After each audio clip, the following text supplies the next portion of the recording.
Bismillahirrahmanirrahim. Alhamdulillahi rabbil alamin. Ar-Rahmanir Rahim. Maliki yaumiddin. Iyyaka na'budu wa iyyaka nasta'in. Ihdinas siratal mustaqim. Siratal ladzina an'amta 'alaihim ghairil maghdubi 'alaihim waladdallin. Amin. Wassalatu wassalamu ala Rasulillah wa ala alihi wa sahbihi wa man walah. Rabbana zidna ilma warzuqna fahman wa hikmah.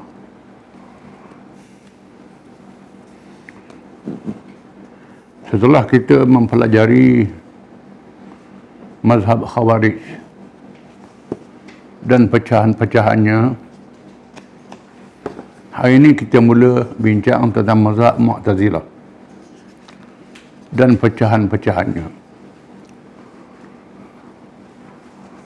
Mereka, yakni Mu'tazilah itu ialah satu golongan dalam masyarakat Islam yang menganut satu fahaman yang lahir dengan berpandukan kepada hujah-hujah akliyah, hujah-hujah yang menggunakan akal, yang lebih banyak daripada nas-nas Al-Quran dan sunnah Rasulullah SAW. Fahaman ini timbulnya berpunca daripada pengaruh ilmu falsafah yang diterjemahkan ke dalam bahasa Arab di zaman kerajaan Abbasiyah. Fahaman ini berkembang dengan pesat di abad kedua Hijrah apabila berlakunya pengaruh ilmu asing dengan percampuran umat Islam dengan umat lain, dengan pesatnya gerakan penterjemahan di zaman itu, khususnya di zaman Al-Mansur dan Al-Ma'mun, dua orang khalifah Abbasiyah. Tidak menjadi salah kita belajar ilmu yang bermanfaat daripada bangsa asing, kerana Allah Ta'ala menggalakkan kita mengambil manfaat daripada akal dan pengalaman manusia. Dan hadis menyokong supaya kita mengambil ilmu daripada orang asing. Di antaranya ialah sabda Nabi SAW, al-hikmatu dhallatul mu'min fa'anna wajadaha fawahaqqu biha. Kebijaksanaan itu adalah barang tercecer, laksana barang tercecer, seperti barang hilang yang dijumpai. Di mana saja dijumpai, maka orang Islam yang beriman lebih layak untuk memungutnya. Dan di sana ada riwayat suruh belajar sampai ke negeri Cina. Maka di zaman kerajaan Abbasiyah, setelah berkembangnya pengaruh Islam di luar daripada wilayah Arab, setelah tumbangnya kuasa besar Parsi dan Rom, dan orang Islam masuk ke China, masuk rata-rata dunia, bercampur dengan berbagai masyarakat, maka digalakkan orang Islam mengambil ilmu duniawi daripada bangsa asing. Maka berlakulah gerakan penterjemahan, menterjemahkan buku-buku sains, teknologi yang disebut hari ini dalam bahasa Arab. Diterjemah dalam bahasa Arab untuk mencipta tamadun Islam, ilmu yang diislamkan, ilmu yang diambil oleh orang bukan Islam, diislamkan ilmu itu. Berkonsepkan ayat yang pertama yang diturunkan oleh Nabi SAW, Iqra' bismi rabbikal ladzi khalaq.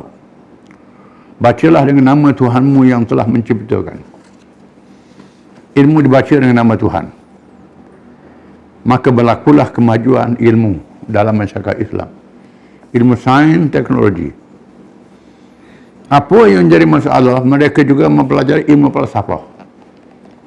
Ilmu menggunakan kaedah akal semata-mata, logik,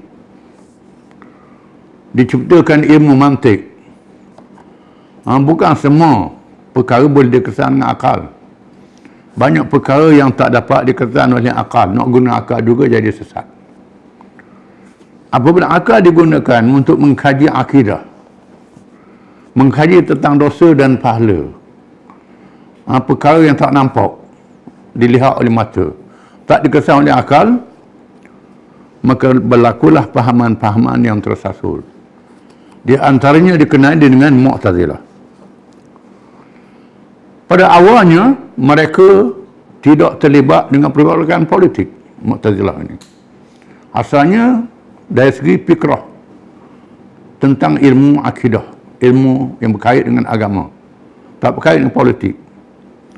Tetapi mereka menjadi terjerumus ke dalam pergolakan politik apabila adanya usaha di kalangan mereka untuk mempengaruhi ketua negara supaya menganut fahaman mereka. Bahkan mereka berjaya menarik beberapa orang ketua negara sehingga menjadi penganutnya, mempertahan dan menyebarkannya berakyat. Di antara khalifah negara yang menganut fahaman ini ialah Khalifah Al-Ma'mun dan Al-Mu'tasim. Dua-dua orang ini cerdik. Bila cerdik sangat, tinggal Quran hadis telajak. Al-Ma'mun dan Al-Mu'tasim terpengaruh dengan fahaman Mu'tazilah. Maka berlakulah pertemuan dengan ulama-ulama.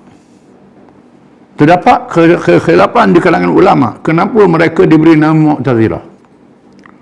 Mu'tazilah menurut pendapat mereka, menurut pendapat Al-Baghdadi, sebab mereka dinamakan Mu'tazilah kerana mereka terpencil daripada pendapat umat Islam umumnya. Mu'tazilah ni golongan terpencil, pelik pada orang, terpencil daripada orang ramai Islam. Berhubung dengan, pada mulanya berhubung dengan hukum orang-orang yang mengerjakan dosa besar, iaitu mereka berpendapat hukumnya di antara iman dan kufur, yang ini tidak mukmin dan tidak kafir. Pada awalnya terdapat perbahasan di antara ahli sunnah, Syiah dan Khawarij. Khawarij mengatakan mengerjakan dosa besar jadi kafir. Yang Khawarij kata. Ahli sunnah termasuk juga mazhab Syiah mengatakan buat dosa besar tak jadi kafir. Tak jadi kafir buat dosa besar. Kerana sabit di dalam hadis-hadis yang banyak, berpandukan ayat-ayat Quran yang banyak, mengatakan Allah Ta'ala mengampun dosa yang banyak. Dosa yang besar diampun oleh Allah kalau bertaubat, selagi orang itu beriman. Bahkan orang kena hukum hudud tu, Nabi sembahyang jenazah dia, menandakan bahawa buat dosa besar ni tak jadi kafir. Khawarij kata tidak kafir, kerana dah disebut dulu, dia sebut hadis. Di antaranya, man tarakas salata muta'ammidan faqad kafara jahara. Barang siapa yang tinggal sembahyang dengan sengaja jadi kafir. Kemudian la yazni zani huwa mu'min. Orang berzina tak berzina kalau dia beriman. Dia pakai zahir hadis ni. Pada hadis ni ialah satu larangan yang keras meninggalkan sembahyang. Melakukan zina tujuannya keras, kerana perlu dibaca hadis-hadis yang lain.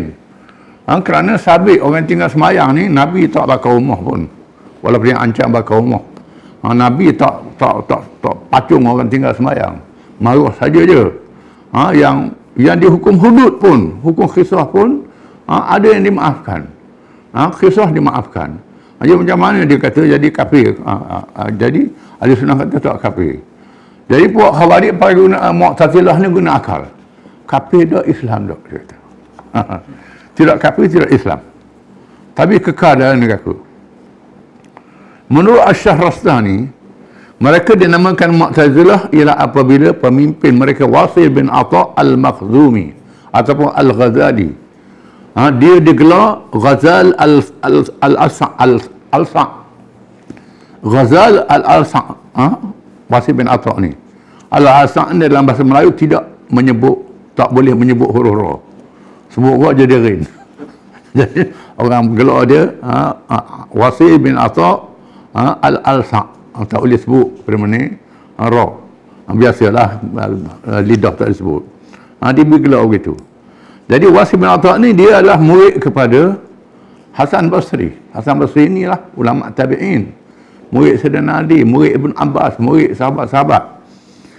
Dia bertelengkor dengan gurunya Al-Hasan Al-Basri rahimahullah, berhubung dengan masalah orang yang mengerjakan dosa besar itu. Berlawan dengan Tok Guru dia, Hasan Basri. Hasan Basri kata tak, dia kafir. Dia kata tak, Islam tak, kafir tak. Hasan Basri menghurai tentang mazhab Khawarij itu tak betul. Lalu Wasil memisahkan diri daripada Hasan. Dia pun tak hadir majlis halaqah. Zaman dulu dia bukan bilik kelas, halaqah. Bila guru duduk keliling itu halaqah, mengelilingi guru dalam masjid.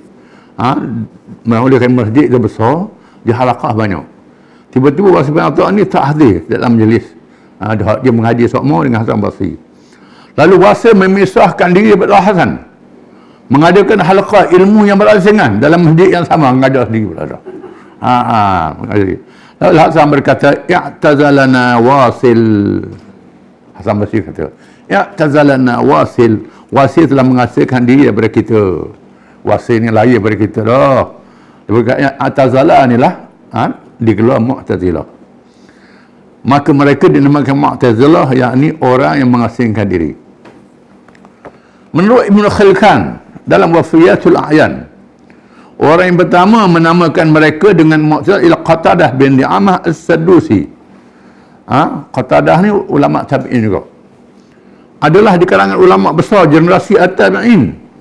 Beliau ialah seorang ulama tabi'in, murid pada Hasan Basri. Qatadah murid pada Hasan Basri. Beliau seorang yang buta, Qatadah ni buta, mengaji Hasan Basri. Pada suatu hari, beliau tersalah duduk dalam bilik ilmu yang dianjurkan oleh mereka yang lari di Hasan Basri. Dia orang buta, rakyat-rakyat dalam masjid, dia duduk kat halaqah dekat orang ngajar salah tadi. Kerana masalah hukum orang mengerjakan dosa besar, dengar-dengar duduk syarah masalah tu. Apabila dia mendengar suara yang mengajar itu bukannya Hasan Basri, tapi Umar bin Ubaid, salah seorang daripada mereka yang tersebut, tiba-tiba Qatadah berkata, innama haula'il Mu'tazilah. Sesungguhnya mereka ialah golongan Mu'tazilah yang membencikan diri. Bukan Tok Guru kita ni. Dia buta. Lalu panggilan ini dia namakan nama apa, golongan Mu'tazilah. Itu asal-usul gelaran Mu'tazilah diberi kepada mereka. Dia ada cerita yang menarik. Dia Hasan Basri ulama tabi'in, Qatadah dia ulama tabi'in, Ibnu Sirin ulama tabi'in. Ibnu Sirin dia ulama tabi'in. Semua ada pandangan pelik mereka. Ibnu Sirin ni antara pandangan dia ialah boleh jamak semayang kalau sibuk sangat. Bukan mazhab Pak lah. Dia ni belum ada mazhab Pak lagi. Tapi Muhammad bin Sirin masyhur dengan takbir mimpi. Kalau orang mimpi kita tanya dia, memang hebat. Ada kitab takbir mimpi Ibnu Sirin. Dia seorang yang terkenal dengan bijak takbir mimpi. Tuhan beri pada dia kasyaf, dia boleh takbir mimpi orang. Ini Hasan Basri. Jadi ada seorang tu jumpa dengan Ibnu Sirin, tanya, dia mimpi, saya mimpi tengok ayam jantan telah mutiara, tubik besar, mutiara besar keliking dia, tubik besar dengan besar. Lepas tu dia telan mutiara sebiji lagi, tubik sama besar dengan yang ditelan tu. Lepas tu telan mutiara, tubik kecil je, halus je tubik, telan besar, tubik kecil. Apa makna mimpi ni? Ibnu Sirin kata, takbir dia, mutiara yang pertama tu, dia telan tu tubik besar, itu Hasan Basri. Kawan aku Hasan Basri. Dia ni alim masyhur, seluruh pelosok dunia ilmu dia tersebar. Kemudian hak dia telan mutiara tubik sama besar tu, itu Qatadah, hak buta tadi, geng dia juga. Kemudian hak dia telan mutiara tubik kecil tu aku dia tu. Aku ni tak masyhur, memang betul bijak, memang betul takbir dia tu. Dan memang Ibnu Sirin ni dia punya pendapat tak masyhur kalangan ulama. Pendapat yang pelik-pelik. Antaranya boleh jamak sembahyang. Masuk duduk rumah sibuk-sibuk. Tapi orang Syiah ambil mazhab dia. Dengan sebab itu kita tak boleh kata Syiah ni kafir dengan sebab dia jamak itu. Kerana adanya ulama tabi'in yang berpendapat berijtihad Itu. Dia ada hadis, dia kata Nabi pernah jamak semayang dan khuswah semayang, tidak ada musafir, tidak ada hujan. Orang duduk agak masa perang Ahzab. Udah ajaklah masa perang Ahzab berlaku jamak semayang ini. Jadi boleh ambil alasan itu sekiranya berlaku traffic jam sekarang ni sebagai satu contoh. Jadi mensabarlah, jangan saja pun nak jamak sembahyang kerana malas, itu tak boleh lah, tak betul. Tapi mazhab Syiah dia longgar. Jadi malam menyembelih kita tak boleh nak hukum cepat-cepat. Ini masalah faraq yang kita kena faham. Jadi Qatadah ni yang menamakan Mu'tazilah, dia yang lebih masyhurnya Hasan Basri lah yang menamakan Mu'tazilah ni. Setengah ulama menamakan mereka dengan Qadariyah. Qadariyah, percaya pada qadar. Tetapi qadar itu kuasa hamba, bukan kuasa Allah. Tetapi mereka menamakan diri mereka dengan Ahlul Adil wal Tauhid. Dia tetap nama dia. Nama dia sendiri. Golongan menegakkan keadilan dan tauhid. Akhirnya mereka mempunyai beberapa pendapat dan perbezaan berbeza dengan Ahli Sunnah wal Jamaah. Di antara pandangan mereka, pandangan Mu'tazilah ni. Yang pertama, dalam perkara tauhid, mereka menafikan sifat azali bagi Allah pada sifat-sifat qudrah, hayat, sama' dan basar. Yang lain berzatnya. Oleh itu kata mereka, Allah itu sami'un, hayyun dan basirun. Allah Ta'ala ialah yang mendengar, yang hidup, yang melihat. Bukan sifat mendengar, sifat sebut melihat. Azali ini asal makna sedia kala. Sedia kala, itu makna azali. Qadim, setengah ulama khilaf azali dengan qadim. Ada ulama mengatakan azali dengan qadim ni perkataan searti. Setengah ulama mengatakan qadim ni pada perkara yang sedia kala, yang mawjud, yang ada. Ataupun azali ni perkara yang sedia kala, yang ada dan tidak. Ada dan tidak. Itu perbahasan falsafah lah ni. Falsafah ni fikir panjang-panjang. Jadi duduk khilaf pasal azali dengan qadim. Setengah ulama tu karang kitab bahas pasal azali dengan qadim. Itu. Yang kedua, apabila Allah itu bersifat adil, di antara keadilannya ialah dia menjadikan manusia, yang menjadikan perbuatan mereka. Manusia yang buat perbuatan, bukannya Allah yang menjadikan perbuatan itu. Oleh itu berlakulah keadilan dalam perkara menghukum ke atas orang yang mengerjakan amal baik dan jahat. Jadi perbuatan dibuat oleh hamba, bukan dibuat oleh Allah Ta'ala. Barulah berlaku adil Allah Ta'ala. Jadi Ahli Sunnah mengatakan perbuatan tu ialah perbuatan dijadikan oleh Allah, tapi dengan pilihan hamba. Pilihan hamba. Ini beza. Pilihan ni menentukan dosa dan pahala. Jadi yang tak ada pilihan, maka tak ada dosa pahala. Orang tidur, orang lupa, tak ada pilihan. Dosa pahala. Kemudian dalilnya perbuatan tu bukan perbuatan hamba, ialah orang negara ada rugi. Orang buat benda ada berjaya. Kalau dia yang buat perbuatan tu, tak ada orang rugi mereka. Mereka perbuatan tu Allah Ta'ala yang mencipta, tak boleh ikhtiar daripada hamba. Ini benda tu halus sangat. Ini perbahasan tentang inilah. Jadi Mu'tazilah kata perbuatan hamba tu hamba buat, bukan Allah Ta'ala buat. Kalau hamba buat lah, berjaya belaka, orang menega tak ada. Jadi tu salahnya Mu'tazilah ni. Yang ketiga, mestilah umat Islam itu mempunyai imam yang memimpin mereka bagi meluruskan hukum dan menegakkan hukum had, hukum hudud. Tetapi imamah itu tidak wajib mengikut hukum syarak, kata mereka, ikut hukum akal. Kalau manusia boleh bertolong-menolong dan menegakkan keadilan sesama mereka tanpa imam, tanpa pemimpin, maka tidak perlu dilantik imam. Di samping itu berlaku kekhilafan di kalangan penganut Mu'tazilah tentang syarat seorang imam daripada Quraisy. Ini khilaf antara Ahli Sunnah dengan Mu'tazilah. Dia mengatakan bahawa politik ini wajib dengan hukum akal, bukan dengan hukum syarak. Politik mana milih pemimpin lah. Jadi sedangkan Quran mengatakan fa idh qala rabbuka lil malaikati inni ja'ilun fil ardi khalifah. Ada ayat Quran. Dan ingatlah apabila Tuhan berkata kepada malaikat, aku nak jadikan manusia sebagai khalifah, yang memimpin, yang mentadbir. Jadi kepimpinan negara ini sabit dengan Al-Quran. Ayat ini menjadi dalil bahawa kepimpinan negara politik adalah sebahagian daripada Islam. Maksudnya kata ia sebahagian daripada Islam. tapi mengikut hukum akal, bukan mengikut hukum syarak, bukan mengikut hukum nas Quran dan hadis. Oleh kerana itu mereka berpendapat tak ada pemimpin pun tak apa. Ini salah, pendapat ni salah, tak betul. Kerana di sana ada hadis yang mengatakan kalau orang Islam musafir, 3 orang mesti lantik seorang jadi ketua. Kalau 3 orang kena ada ketua, macam mana sebuah kampung tak ada untuk mulu, sebuah negara tak ada pemimpin, itu tak betul. Jadi ini bercanggah dengan Quran dan hadis. Kemudian Al-Sunnah mengatakan al-a'immatu min Quraisy, pemimpin dari Quraisy. Quraisy ni ialah kaum yang mendominasi, dominasi yang paling berpengaruh dalam masyarakat. Jadi kena latih pemimpin yang paling berpengaruh. Bila Quraisy berpengaruh, maka pilih orang Islam dari Quraisy. Kalau tempat kita ni Melayu yang boleh berpengaruh, pilih Melayu lah. Masa Turki berpengaruh, pilih Turki jadi pemimpin.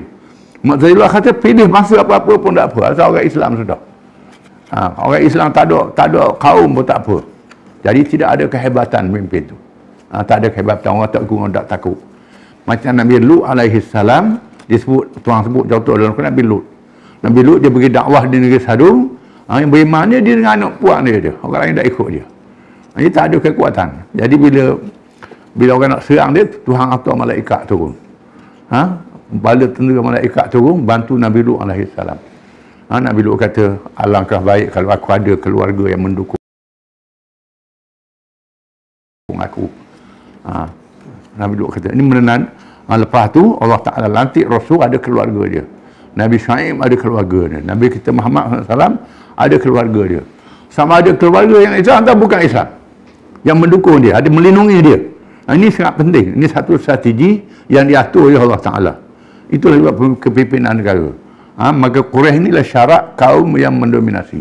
Mu'tazilah kata tak ada. Siapa-siapa dia pun boleh. Jadi ada juga orang ikut Mu'tazilah ni dalam politik. Mu'tazilah. Ya. Bukan akidah saja. Akidah Mu'tazilah, politik Mu'tazilah.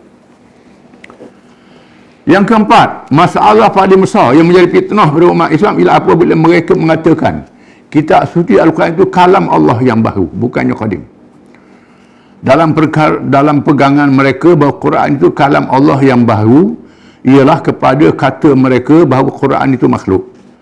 Kerana Allah menciptanya dan menurunkannya kepada Nabi SAW. Pegangan ini telah disanggah dan ditang habis-habisan oleh ulama ahli sunnah di kalangan mutakallimin, ulama ilmu kalam, fuqaha dan muhaddithin, ulama fiqh, ulama hadis menentang. Iaitu Quran ini kalam Allah yang baru. Cuma kita tak boleh kata dia kafir. Kerana kalam Allah ni ada dua makna. Pertama kalam lafzi, dua kalam maknawi. Perbincangan kita kalam itu kalam maknawi. Kalam maknawi ini sifat ma'ani. Kalam itu sifat ma'ani. Jadi qadim. Qadim, tak dinafikan. Adapun kalam lafzi, diterjemah dalam bahasa Arab.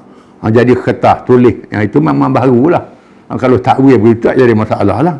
Cumanya dia pakai kalam Allah tu baru pakai begitu. Tak kata kalam lafzi ini silap. Dan ulama-ulama menentang dengan keras kerana takut jadi sesat orang Islam. Menjadi masalah besar pada umat Islam apabila golongan maksiat ini telah berjaya mempengaruhi kerajaan Abbasiyah di akhir pemerintah Al-Ma'mun, iaitu pada tahun 218 Hijriah, sehingga menjadi pegangan negara. Dia anuti oleh 2 khalifah, jadi mazhab rasmi. Selepasnya itu Al-Mu'tasim dan Al-Wasiq, dan berakhir zaman Al-Mutawakkil tahun 234 Hijriah. Sampai 3 khalifah menganut mazhab dia, Al-Ma'mun, Mu'tasim dan Al-Wasiq. Walaupun perkara ini tidak menjadi kafir kerana ianya termasuk dalam perkara cabang, porong dalam perkara kalam maknawi dan kalam lafzi, tetapi ianya sangat membahayakan akidah kerana membawa kepada memperkecilkan kedudukan Al-Quranul Karim, merendahkan Quran. Oleh itu, maka ulama Mu'tabar menentang dengan tegasnya. Abu Bakar Abbasiyah zaman itu memaksa umat Islam supaya menganut fahaman salah ini. Umat Islam dan ulama mereka menghadapi tekanan apabila kerajaan Abbasiyah menekan mereka dengan berbagai-bagai cara untuk memaksa mereka menurut peringkat-peringkat dan langkah-langkah yang diambil. Orang tak ikut Mu'tazilah ditekan, ditindak. Peringkat pertama ialah menghalang ulama-ulama ahli sunnah memegang jawatan yang penting kerajaan. Majalah ni lah juga. Atau ikut Mu'tazilah, dakwi jabatan kerajaan. Hanya ulama yang sanggup menyatakan Quran itu makhluk diberi jawatan-jawatan dalam kerajaan Abbasiyah. Al-Imam At-Tabari telah menceritakan dalam kitab tarikh karangannya bahawa Al-Ma'mun telah mengarahkan Gubernur Baghdad, Ishaq bin Ibrahim, supaya mengambil langkah ini bagi menekan ulama-ulama ahli sunnah dengan menghalang mereka memegang apa-apa jawatan kerajaan. Tak boleh jadi hakim, tak boleh jadi pegawai. Kalau saya ikut Mu'tazilah, interview dulu, mengikut Mu'tazilah ke tak? Dia ikut Mu'tazilah, tak latih. Peringkat kedua ialah menyekat imbuhan. Sekat imbuhan. Dakwah subsidi, dakwah imbuhan, dakwah bantuan. Apa yang diberi kepada guru-guru Quran dan guru-guru agama dan orang yang bertaraf halil fatwa yang tidak berpegang dengan mazhab Mu'tazilah. Zaman dulu ulama-ulama ijtihad ini diberi imbuhan oleh kerajaan kerana dia boleh fatwa, boleh ijtihad. Ada imbuhan, ada gaji, ada imbuhan untuk dia, imbuhan. Dia ulama ni bukan malaikat. Bukan malaikat, maknanya ada juga imbuhan kerajaan beri, Abbasiyah dan Umayyah beri. Ulama-ulama ni bila tahu dah ikut Mu'tazilah beri dan tidak mengatakan Quran itu makhluk, tak beri. Al-Makhrizi menceritakan dalam kitabnya Al-Maqfi bahawa seorang ulama dalam itu bernama Affan bin Muslim yang pernah diberi imbuhan oleh kerajaan Abbasiyah telah diancam oleh Gubernur Baghdad Ishaq bin Ibrahim dengan berkata bahawa Amir Mukminin telah memberi amaran kepadamu, jika kamu tidak mengikut pegangannya, nescaya imbuhan yang diberi kepadamu akan dipotong. Kalau mudah ikut Mu'tazilah ni kena potong imbuhan. Tiba-tiba Affan bin Muslim menjawab bahawa Allah Ta'ala berfirman dalam Al-Quran, "Wa fis sama'i rizqukum wa ma tu'adun." Surah Ad-Dariyat ayat 22. Artinya dan langit terdapat sebab rezekimu dan apa dijanjikan kepadamu. Tuhan janji rezeki, mudah uya aku tak apa. Orang tak jawab dengan Quran. Ada orang itu. Maka gubernur itu terdiam. Ini peringkat yang kedua. Peringkat ketiga ialah menangkap ulama-ulama yang menentang mazhab Mu'tazilah, merantai dan membelenggu, satunya memukul dengan camti. Perkara ini juga telah didedahkan oleh Imam At-Tabari dalam kitab tarikh karangannya, di mana Gubernur Baghdad juga diarahkan supaya melaksanakan perintah ini.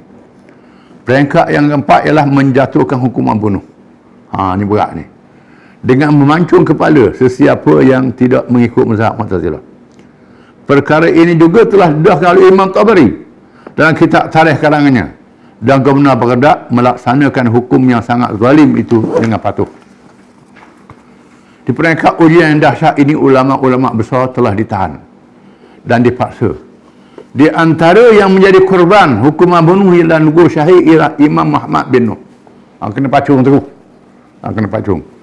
Dan yang menjadi mangsa tahanan dan dihukum sebab sehingga darahnya melilih ialah Imam Ahmad bin Hanbal, murid besar Imam Syafi'i dan pemimpin mazhab Hambali.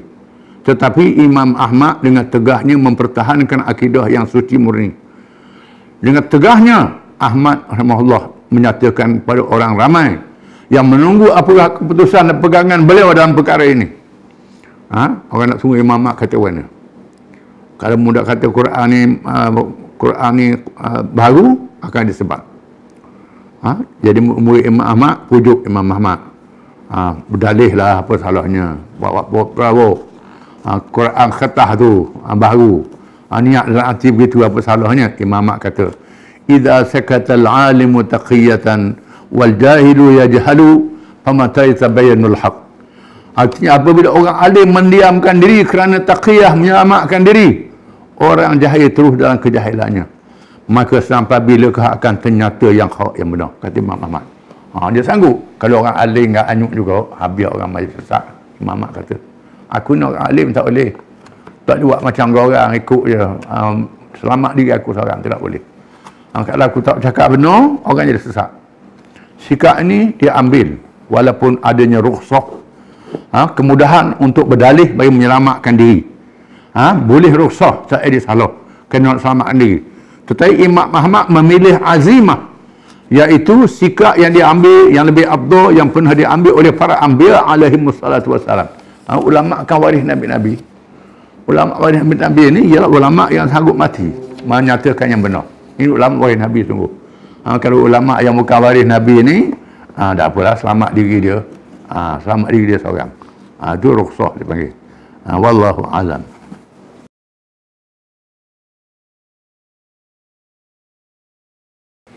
Bismillahirrahmanirrahim. Kita sambung perbincangan operasi membebaskan Mekah daripada jahiliah. Hari ini kita baca bergerak memasuki Mekah. Pada waktu pagi hari Rabu 17 Ramadan, ini tarikh dia, tahun ke-8 Hijrah, bala tentera Islam yang dipimpin oleh Rasulullah SAW meninggalkan Marruz Zahran, tempat dia berkumpul, menuju ke Mekah. Mereka diarah jangan menyerang kecuali diserang. Tak dibenarkan serang kecuali diserang. Masuk dengan damai. Kedatangan itu menyelamat umat dengan Islam, bukan menjadi penakluk. Bertujuan membawa rahmat, bukannya menghukum secara nafsu. Membawa keadilan ilahi, bukannya membalas dendam. Datang menjadi pendamai masyarakat jahiliah yang dahagakan peperangan, bukannya menceroboh. Ini membezakan Islam dengan jahiliah. Biasanya kalau revolusi komunis di Rusia, bila dia menang, balas dendam, bunuh, igat orang-orang yang dia anggap menentang ideologi dia dulu. Kalau di Kemboja tu, siapa juta dibunuhnya, orang yang tak sokong komunis.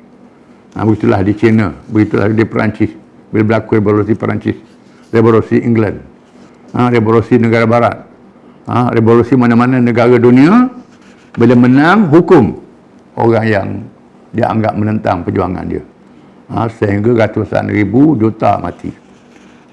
Bila Nabi masuk Mekah, tak diambil langkah ini. Nabi suruh masuk dengan damai. Kerana kita nak ajak orang kepada Islam. Tak mau tunjuk adab jahiliah. Dagakan darah. Kita ni mahukan perdamaian. Rasulullah SAW memerintahkan supaya disampaikan mesej lebih awal sebelum ketibaan tentera Islam. Beri maklumat dulu nak masuk. Penduduk Mekah diperintah supaya mencari tempat selamat yang tidak mengganggu perjalanan tentera Islam melalui seruannya yang masyhur. Ini perintah berkurung. Diarahkan, barang siapa yang masuk ke rumah masing-masing, dia selamat. Barang siapa yang masuk ke masjid, dia selamat. Dan barang siapa yang masuk ke rumah Abu Sufyan, dia selamat. Nak beri pemarkah ke Abu Sufyan. Abu Sufyan ni Allah baru masuk Islam. Abah ajak ke Nabi, sebut nama Abu Sufyan. Nabi sebut, siapa masuk rumah Abu Sufyan, dia selamat. Rumah lain tak sebut. Ucapan yang akhir ini adalah untuk memberi tempat dan penghormatan kepada Abu Sufyan kerana dia seorang mu'alaf yang baru menganut Islam, agar dijinakkan hatinya supaya merasakan dirinya tidak disia-siakan setelah menjadi penganut Islam.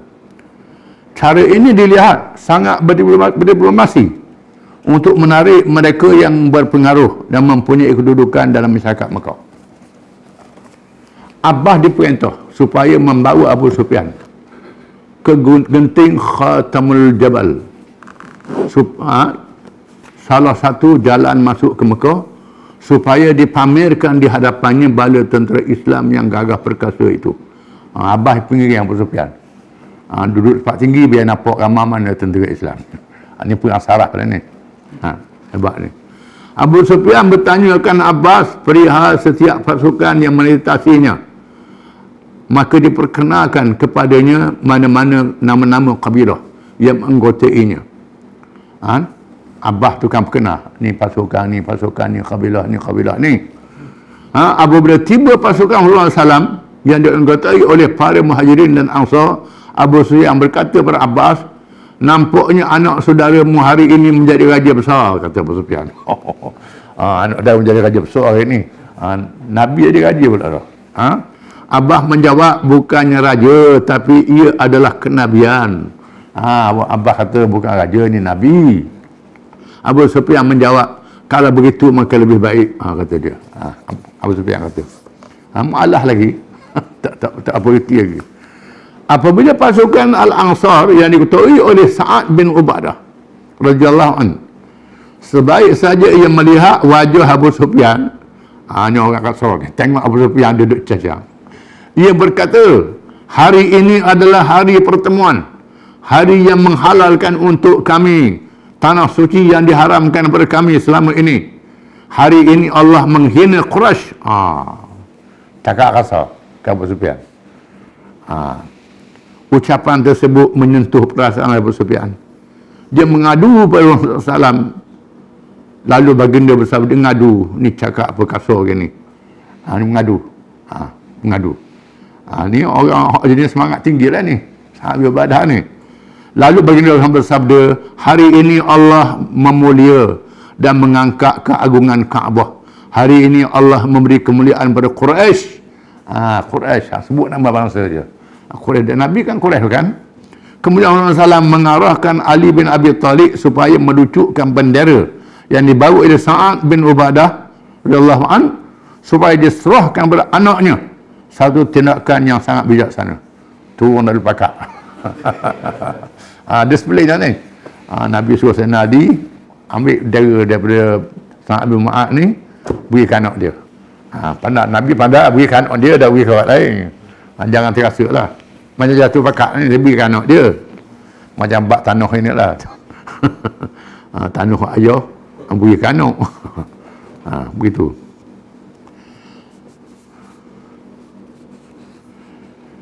Rasulullah SAW menuju ke Mekah dengan penuh tawaduk, walaupun dalam keadaan berkuasa dan mempunyai bala tentera yang tidak dapat dihalang. Bila sampai di Zitwa, mereka diarah memasuki Mekah melalui beberapa penjuru. Di utaranya pecah pasukan. Di utaranya pasukan dipimpin oleh Az-Zubair bin Awam radhiyallahu anhu. Di selatannya pasukan dipimpin oleh Khalid bin Al-Walid radhiyallahu anhu. Di tenggaranya pasukan kalangan Muhajirin yang dipimpin oleh Abu Ubadah radhiyallahu anhu. Di baraknya pula pasukan Ansar dipimpin oleh Sa'ad bin Ubadah radhiyallahu anhu.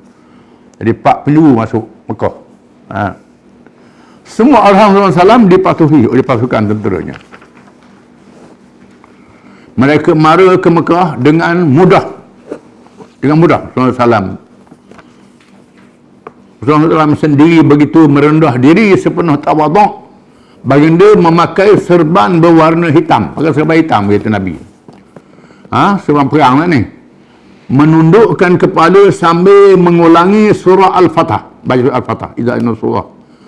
Pasukan baginda mengebarkan bendera putih, diikuti oleh para sahabat radhiyallahu anhu. Ibnu Katsir menerangkan bahawa cara baginda memasuki Mekah sangat berbeza dengan kaum Bani Israel masuk ke Baitul Maqdis dengan cara mempersendakan pertolongan Allah. Dalam kisah Bani Israel.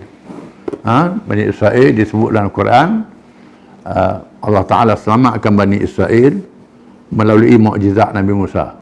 Pukul tongkat ke laut, terbelah 12 lorong mengikut kabilah Bani Israel. Jadi laut terangkat macam gunung, telah tu kering. Jadi 12 kabilah Bani Israel lalu di lorong ni. Kemudian mereka sampai seberang sana, Fir'aun masuk ke belakang. Sebaik Fir'aun dan bala tentera yang dianggarkan 1 juta tentera. 1 juta ulama kata. Sampai tengah laut, laut bertangkuk. Terus ditenggelamkan Fir'aun. Allah Ta'ala tolong siapa mukjizat. Lepas itu Allah Ta'ala suruh Bani Israel masuk ke Palestin. Masuk ke Palestin untuk membebaskan Palestin dari kaum Jabbarin. Kaum Jabbarin ni ulama tafsir kata kaum gergasi. Jabbarin kaum yang ganas lah tepatnya. Kalau kita tafsir Israeliat teruk sangat. Besarnya patah tinggi pohonnya, tinggi ni. Ada nama Aud bin Anak. Kita tafsir ni. Tafsir Khazin, tafsir ni banyak cerita Israeliat ni. Seorang tu nama Aud. Aud ni boleh junjung bukit. Junjung bukit. Kemudian Nabi Musa. Ni cerita dongeng-dongeng orang Yahudi. Nabi Musa lompat. Katuk apa ni, Nabi Musa lompat. Tinggi 60 dosa. Kena buku lali je. Tinggi tak tinggi Aud. Ada pula buat cerita, Tok Guru yang buat cerita ni. Tu laki tu buat jambatan di Mesir. Mak ni pelawak belakang cerita ni. Masalahnya ada dalam kitab. Jadi setengah orang dengar dia, dalam kitab ni. Kitab ni bukan semua. Ini masuk riwayat Israiliyat. Jadi kaum Jabari ni kaum yang ganas, yang memang boleh jadi besar. Sungguh gagah. Allah Ta'ala uji Bani Israel. Mereka menguasai Palestin di masa itu. Lalu Tuhan suruh Bani Israel melalui wahyi sampai Nabi Musa dan Harun alaihissalam supaya masuk berjihad. Bila ajak berjihad, Bani Israel tak mau pergi. Izab antara rabbuka faqatila inna hahuna qa'idun. Wahai Musa, mugilah dengan adik-adikmu Harun. Kami tak mau pergi nak duduk sini.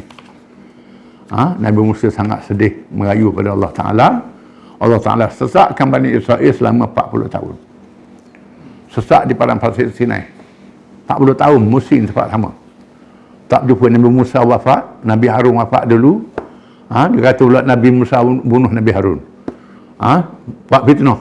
Dan Tuhan bela Nabi Musa, bukan kena bunuh. Kemudian Nabi Musa wafat. Kemudian selepas 40 tahun, generasi yang penakut tu mati. Naik generasi baru. Hak baru lahir, mula-mula lahir tu umur 40. Maknanya hak betul-betul mati lah. Jadi hak yang generasi baru ni pimpin oleh Yusha' bin Nun. Yang sanggup ikut Yusha' dengan Kalib, 2 orang ni je yang sanggup ikut Nabi Musa. Hak lain ibu-ibu ni habis tak mau ikut. Tuhan sesatkan 40 tahun. Akhirnya Yusha' bin Nun dengan Kalib memimpin Bani Israel masuk ke Palestin. Masuk ke Palestin, ceritanya dalam Riyadhus Shalihin yang disebut kisahnya, masuk Palestin, mereka sapa perang tu sapa waktu asar. Yusha' berdoa pada Allah Ta'ala. Ini hadis yang sahih. Minta Allah Ta'ala tahankan matahari. Lalu matahari ditahan, sehingga Yusha' berjaya mengalahkan kaum Jabarin, mengalahkan musuh. Lepas tu harta ghanimah tak dibenarkan ambil. Ini syariat dia. Syariat Nabi kita kena bagi 5. 1 bagi untuk pemerintah, 4 bagi untuk badan tentera. Itu hukum ghanimah dalam Quran. Syariat belum tu tidak ada. Dia letak harta rampasan, Allah Ta'ala turunkan api dari langit, bakar. Bila dikumpul barang tu, tiba-tiba api tak makan. Lalu Yusha' berkata, menandakan ada kalangan kamu ni yang khianat. Ini ada yang saya dan Riyadhus Shalihin yang tersebut tu, ada yang khianat. Lalu Yusha' minta ketua pasukan bersalam. Jadi pasukan yang anak buah dia khianat lekat tangan di Yusha'. Yusha' kata ada anak buah menurut khianat. Lalu dia panggil anak-anak buah dia, waktu bi emah yang dia sembunyikan, emah besar kepala lembu. Sebut dalam hadis ni. Besar kepala lembu dia banyak emahnya. Dia sembunyi harta rampasan tu. Tak dibenarkan oleh Allah. Ini ujian kepada Bani Israel. Setelah dikumpulkan emah tu, barulah api makan harta rampasan. Barulah mereka boleh masuk. Bila masuk tu Tuhan cerita dalam Quran. Apa kata dia? Dengan cara mempersenda kepada Allah Ta'ala. Lepas menang, buat senda lagi. Wa idh qulna udkhulu hadhihi al-qaryata fakulu minha haythu syi'tum ragada. Tinggal ayat tu. Wa udkhulul baba sujada wa qulu hittatun naghfir lakum khatayakum wa sanazidul muhsinin. Fabaddala alladhina zalamu qawlan ghayra alladhi qila lahum. Fa'anzalna 'ala alladhina zalamu rijzan minas sama'i bima kanu yafsukun. Surah Al-Baqarah ayat 58 dan 59. Artinya, dan ingatlah ketika kami berfirman, masuklah kamu ke bandar ini, bandar Baitul Maqdis. Kemudian makanlah kamu dari benda-benda yang ada di dalamnya dengan sepuas-puasnya, apa sahaja yang kamu sukai. Dan masuklah kamu melalui pintunya dengan tunduk merendah diri. Dan mintalah ampun dengan berkata, ya Allah, ampunkanlah dosa kami. Nescaya kami ampunkan dosa-dosa kamu. Dan kami akan tambahkan pula pahala orang-orang yang berbuat baik. Kemudian orang-orang zalim derhaka itu telah meminda perkataan perintah kami yang dikatakan kepada mereka dengan melakukan sebaliknya. Allah Ta'ala hittatun ni ampunlah dosa kami. Dia tukar hintatun, gandum, maka ketara. Ini jahatnya Bani Israel ni. Mempermainkan perkataan-perkataan yang Allah Ta'ala turunkan pada mereka. Maka kami turunkan ke atas orang-orang yang zalim itu bala bencana dari langit dengan sebab mereka sentiasa berlaku fasik. Dilaknat oleh Tuhan sampai hari ini Bani Israel. Jadi orang nak buat normalisasi apa ni? Tak kenalah. Kaum yang Tuhan laknat. Jadi Nabi kita tidak buat begitu. Diriwayatkan oleh para ulama bahawa ada seorang yang datang menghadap Rasulullah SAW ketika itu dalam keadaan gemetar kerana melihat kehebatan baginda Rasulullah SAW. Ada orang mari menghadap Nabi ketua. Dah Nabi masuk dengan bala tentera. 10,000 tentera. Mungkin orang ni pernah buat salah dulu rupanya. Mari ketua-ketua menghadap Nabi. Apa Nabi kata? Hawun alaik fa innama an mar'atin min Quraisy ta'kulul qadid. Hilangkan rasa takut dalam dirimu. Sesungguhnya aku hanya seorang anak pada perempuan Quraisy yang makan daging kering, kata Nabi. Aku ni anak orang Quraisy makan ikan kering je. Kalau Melayu lah. Makan daging kering je. Jangan takut. Rasulullah SAW menunjukkan akhlak paling mulia.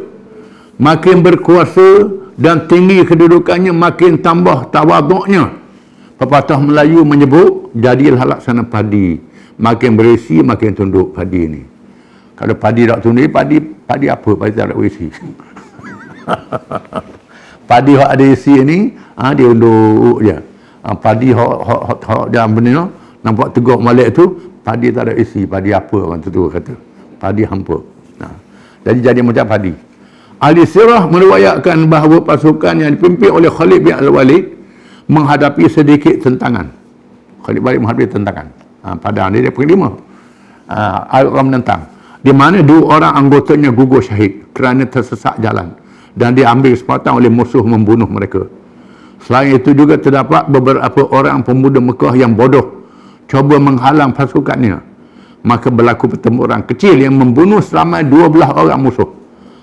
Ada pun yang lain lari bertempiaran. Ada juga jenis agah. Mulai kita agah. Cuba nak lawan. Ni kenalah. Khalid bin Walid pula. Paling hebat sekali. Az-Zubair bin Awam yang membawa bendera Rasulullah SAW tiba dah Hijun. Hijun ni kalau orang pergi Mekah, pasar yang ada atap tu. Daripada Marwah tu, dia ada jalan. Pasar yang ada atap. Itu jalan Hijun. Hijun. Kawasan ini didirikan masjid yang mengenai Al-Fatah. Lalu baginda mendirikan Qubah untuk Rasulullah SAW. Markah operasi lah. Khemah, markah operasi. Belum masuk masjid lagi, buat markah operasi dulu. Markah besar. Mereka buat khemah, buat Qubah. Nabi duduk situ. Berhenti sehat seketika menunggu ketibaan semua anggota pasukan. 10,000. Maka masuklah. Berapa kilometer berjalan ni. Sehingga habis barulah Nabi masuk ke Mekah. Masuk ke masjid. Wallahu a'lam.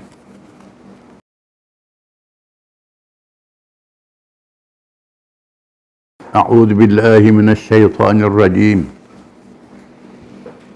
Allahu la ilaha illa huwal hayyul qayyum.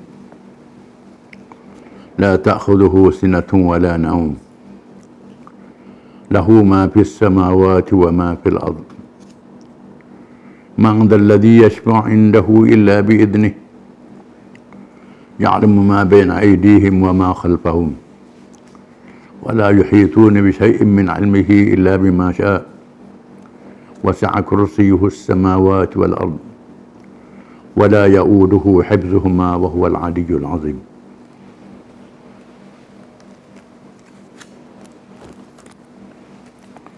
Allah tiada Tuhan yang berhak disembah melainkan Dia, yang tetap hidup, yang kekal selama-lamanya mentadbirkan sekalian makhluknya, yang tidak mengantuk usahakan tidur, yang memiliki segala yang ada di langit dan yang ada di bumi.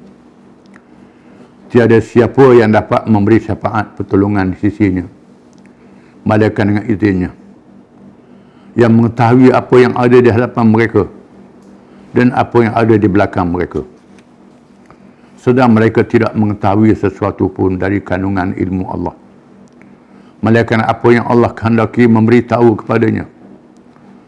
Luahnya kursi Allah, ilmu dan kekuasaannya meliputi langit dan bumi, dan tiadalah menjadi keberatan kepada Allah menjaga serta melihara keduanya, dan Dialah yang maha tinggi lagi maha besar. Ayat ni dikenal dengan ayat kursi. Kan disebut perkataan kursi dalam ayat ini. Ayat yang sangat besar fadilatnya, besar pahala siapa yang membacanya, yang kelebihannya ternyata diketahui oleh umum. Bila menghadapi kesusahan, menghadapi musuh, digalakkan kita membaca ayat ini untuk mendapat pertolongan Allah. Ayat yang paling ditakuti oleh syaitan dan jin, oleh musuh-musuh Allah. Kerana ayat ini mengandungi makna-makna yang sangat besar, yang sangat hebat. Di dalamnya ada nama Allah Al-Asmaul Husna, dan ada sifat-sifat Allah yang maha tinggi, yang maha suci berasal dari kekurangan, yang tak ada banding dan tak ada tolak bandingnya. Sangat hebat ayat ini. Pahalanya besar sehingga dikatakan 1/4 Al-Quran Karim. Macam Qul Huwallah, surah yang ada fadilat. Ini satu ayat saja, tapi mengenai makna yang sangat besar, disebut dalam hadis-hadis yang banyak. Persahabat Allah anhum berlawan dengan syaitan, berlawan dengan jin, baca ayat ni. Dan jin mengaku, syaitan mengaku mereka tak boleh lawan ayat ni. Sebab itu ayat ni elok dibaca, menjadi amalan biasa untuk berubat orang sakit, minta pertolongan Allah Ta'ala, dan sebagainya. Kita tafsir saja. Allahu la ilaha illahu, Allah yang tidak ada Tuhan melainkan dia. So disebut acap kali perkataan Allah ni lafzul jalalah, lafaz yang sangat agung, yang sangat hebat, yang tak mampu diterjemah dengan apa-apa bahasa sekalipun. Saya pernah hadir dialog dengan penganut agama lain, bincang tentang penggunaan kalimah Allah yang kecoh beberapa tahun lalu. Perjumpaan di Kuala Lumpur, di mana padri, sami masing-masing sebut tentang agama masing-masing. Saya menarik agama Hindu yang agama syirik. Dalam mentera ada perkataan Allah juga. Dia tak tahu pun dia Allah. Allah dia sebut. Dia baca mentera je, Allah. Saya heran. Rupanya perkataan ini sudah ada ribu-ribu tahun. Allah ni ditafsirkan dengan makna semua nama-nama Allah duduk dalam perkataan Allah itu. Ar-Rahman, Ar-Rahim, 99 nama itu terkandung dalam Allah. Dan semua sifat-sifat Allah tu terkandung dalam perkataan Allah. Perkataan Allah. Dengan makna dia saja Tuhan, tak ada Tuhan yang lain. Hukum dia saya kena pakai hukum lain. Perkataan Allah. Walaupun orang terjemah tak kena dengan makna dia. Amalan tak kena makna. Terjemah perkataan Tuhan, God, Khodaya, bahasa Parsi, tak siapa maksud perkataan Allah. Allah ni selalu perkataan yang sangat hebat, diguna perkataan Allah juga. Hanya Islam saja yang boleh memberi makna yang tepat perkataan Allah. Bukan Islam walaupun dia sebut Allah pun, tapi amalan dia tak betul. Dia kata Allah, tapi dia lantik Tuhan yang lain daripada Allah. Itu tak kena. Kata Allah mana tak ada Tuhan yang lain daripada Allah. Allah saja Tuhan yang Maha Esa, tak ada yang lain daripada Allah. Tak ada anak, tak diperanakkan. Qul huwallahu ahad, Allahu samad, lam yalid wa lam yulad wa lam yakul lahu kufuwan ahad. Itu antara menafsirkan Allah. Qul huwallahu ahad. Allah itu ahad, yang satu. Allahu samad, dia saja tepat jadi tumpuan kita nak minta apa-apa. Lam yalid wa lam yulad, tak beranak, tak diperanakkan. Walam yakul lahu kufuwan ahad, tak ada sepertinya sesuatu pun. Itu tafsir perkataan Allah. Ayat kursi tafsir perkataan Allah juga. Allah, apa dia Allah? La ilaha illahu, yang tak ada Tuhan melainkan dia. Maknanya kalau dia latih Tuhan lain daripada Allah, dia sebut Allah, tak kena lah. Makna Allah tu tak ada Tuhan melainkan dia. Dia saja Tuhan. Dia kata Allah, tapi latih Tuhan lain daripada Allah. Itu tak betul. Makna Allah tu la ilaha, tak ada melainkan dia. Al-Hayyu, yang maha hidup. Hidup yang tidak ada mula bagi hidupnya.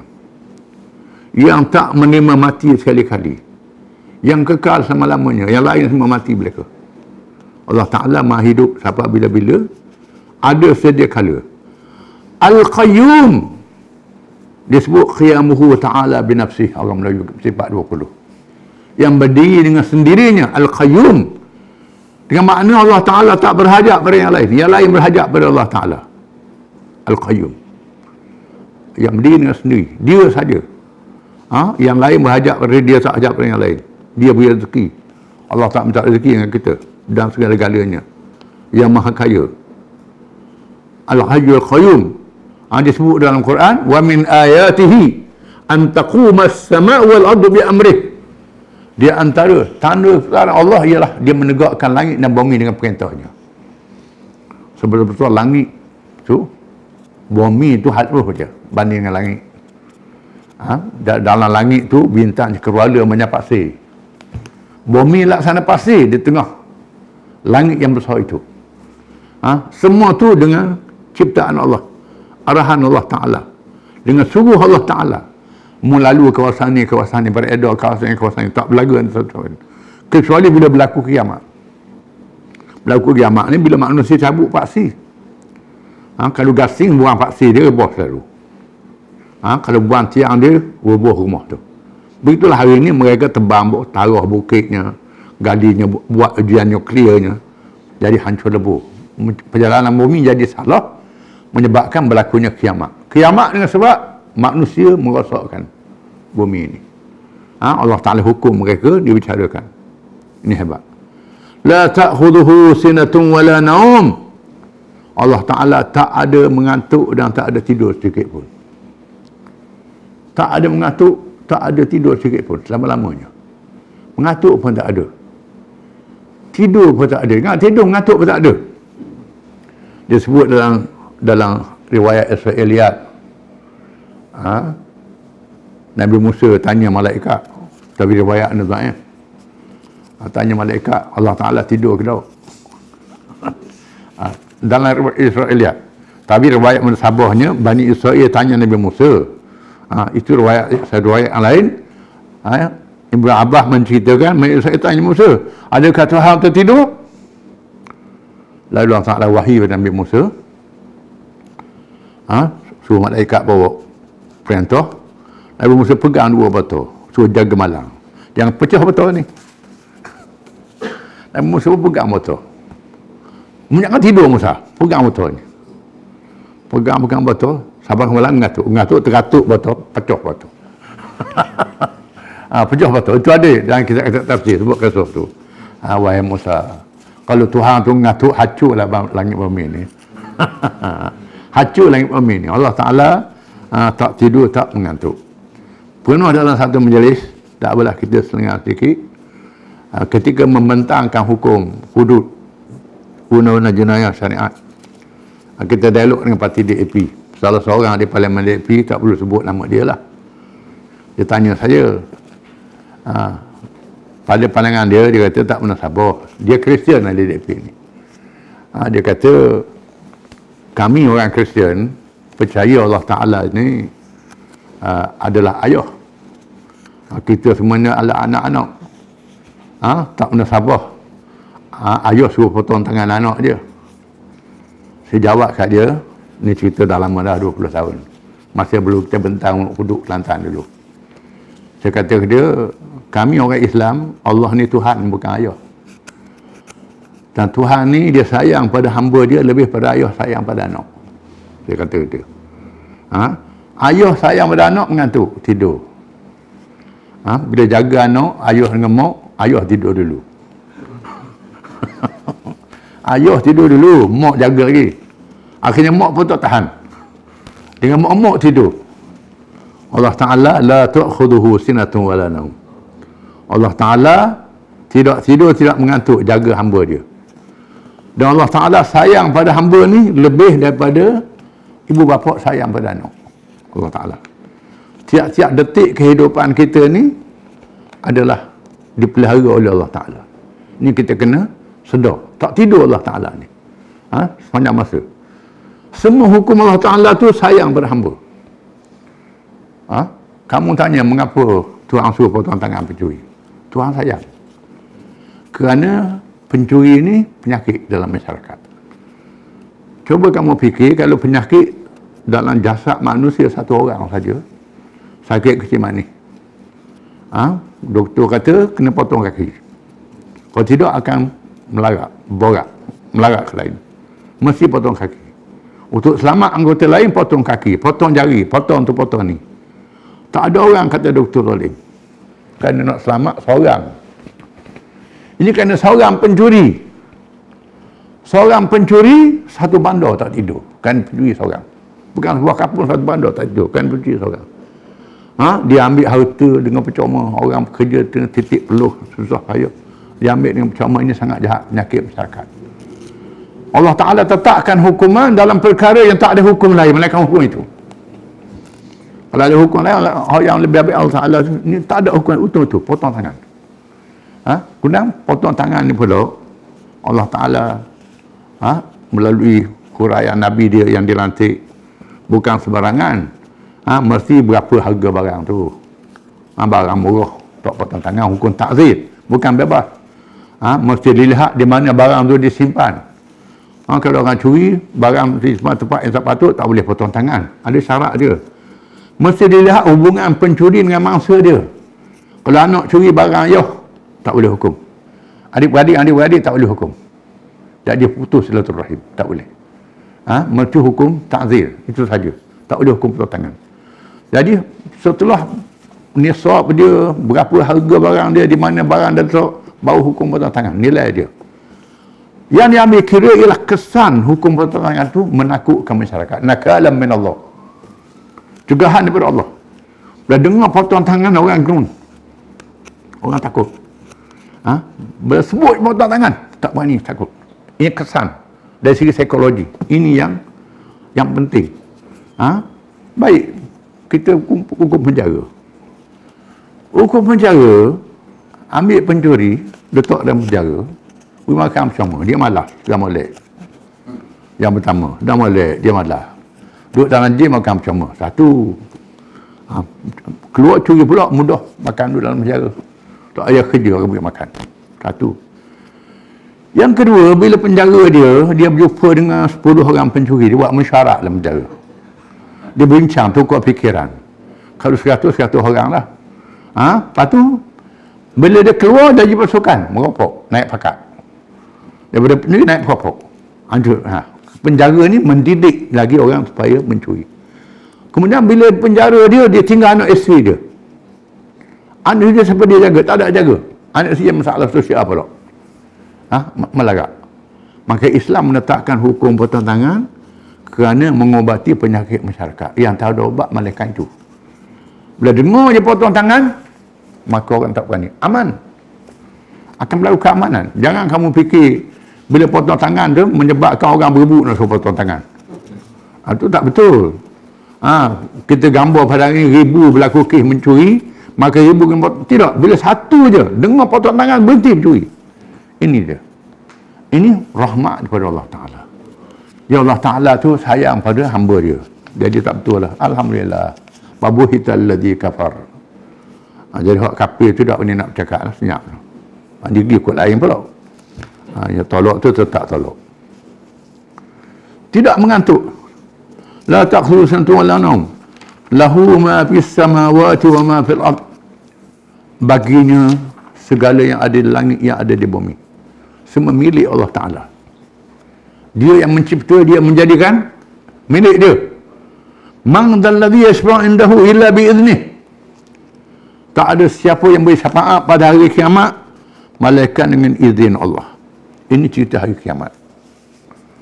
Sudahlah di alam dunia ni, alam yang ada ni, langit bumi milik dia. Di hari kiamat milik dia juga. Syafaat ni pertolongan. Nabi-nabi tak boleh syafaat malaikat dengan izin Allah Ta'ala. Malaikat tak boleh syafaat malaikat dengan izin Allah Ta'ala. Orang yang soleh tak boleh syafaat malaikat dengan Allah Ta'ala. Allah Ta'ala tak boleh izin, tak boleh syafaat walaupun dia seorang Nabi. Walaupun dia satu malaikat. Izin Allah Ta'ala sangat penting untuk syafaat pada hari kiamat. Syafaat dengan izin Allah Ta'ala. Ya'lamu ma baina aydihim wa ma khalfahum. Allah Ta'ala mengetahui perkara yang lalu, perkara yang akan datang. Perkara yang di hadapan, perkara di belakang. Allah Ta'ala tahu semua. Apa perkara berlaku sebelum, perkara yang akan datang, Allah Ta'ala tahu. Ini termasuk dalam ilmu Allah Ta'ala. Sifat Allah Ta'ala, sifat ma'ani, benda tu tak ada, Allah Ta'ala dah tahu. Lain Mu'tazilah. Mu'tazilah kata benda ada baru tahu. Tak ada nak tahu ke mana. Tahulah tak ada. Mu'tazilah kita baca dalam akidah tadi. Dia tahu tak adanya. Benda yang akan diadakan Allah Ta'ala tahu. Yang akan datang Allah Ta'ala tahu semua. Wala yuhituna bi syai'in illa bi'ilmi. Semua perkara dikelilingi dengan ilmu Allah Ta'ala. Sebab ada halus-halus orang dalam daun berapa. Kita daun dalam pokok kita tak tahu. Allah Ta'ala orang yang halus. Pada daun Allah Ta'ala tahu. Doktor mata kata di mata kita ni ada berjuta orang. Bukan 1 juta. Orang manusia ni kalau sambung nak kata berapa kilometer tak tahu jauh. Orang panjangnya orang ni. Ada orang kasar, ada orang halus. Sebesar-besar sehalus-halus. Semua dalam ilmu Allah Ta'ala. Illa bima sya', semua dengan kehendak Allah Ta'ala. Orang ni berhenti. Orang ni tak berjalan. Angin dia, darah dia. Pokok ni begini. Detail. Wasi'a kursiyuhu samawati wal ard. Kursinya meliputi langit dan bumi. Langit dan bumi dua perintah Allah Ta'ala. Langit segala isinya, bumi isinya, semua dengan perintah Allah Ta'ala. Wala ya'uduhu hifdhuhuma. Tak ada masalah, tak ada keberatan Allah Ta'ala nak jaga langit dan bumi ni. Mudah di sisi Allah Ta'ala. Mudah. Hari ni kita tengok komputer tak, tekan cepat, tubik macam-macam, ribu-ribu tubik. Allah Ta'ala tak ada banding. Untuk manusia buat, kita rasa pelik dah. Allah Ta'ala lebih hebat pada itu lagi. Itu sedikit ilmu yang Allah Ta'ala beri pada manusia. Wahwal aliyyul azim. Dia Tuhan yang maha tinggi lagi maha besar. Tak ada siapa yang boleh mengatasi Allah. Tak ada siapa yang lebih besar pada Allah Ta'ala. Ketuhanan, kebersahabatan tidak boleh lawan Allah Ta'ala. Maka ayat kursi ini cukup menjadi ayat yang sangat besar fadilatnya. Kerana besar maknanya yang kita tak mampu nak sepenuhnya. Wallahu a'lam.